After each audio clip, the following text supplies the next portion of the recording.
On se trouve ici à Boulogne, à proximité d'un site où sont installées des antennes 5G, et donc on est venu avec du matériel de mesure pour mesurer l'exposition aux ondes dues notamment à la technologie 5G.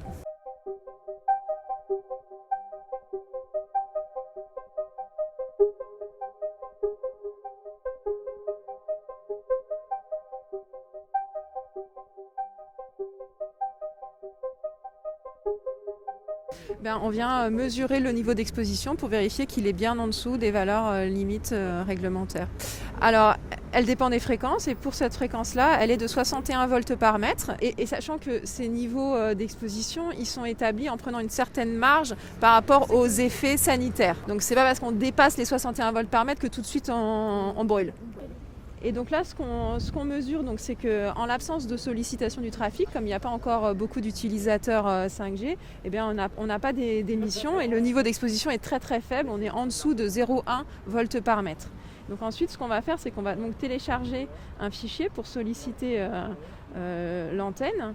Voilà, donc là, je viens de lancer un fichier. On voit que du coup, il y a des signaux qui sont transmis pour que le téléchargement se fasse. Et on voit ici le niveau de champ en millivolts par mètre. Donc on est autour de 0,8-0,9 volts par mètre, ce qui est comparable à ce qu'on peut observer sur n'importe quelle autre technologie, n'importe quelle autre bande 2G, 3G ou 4G.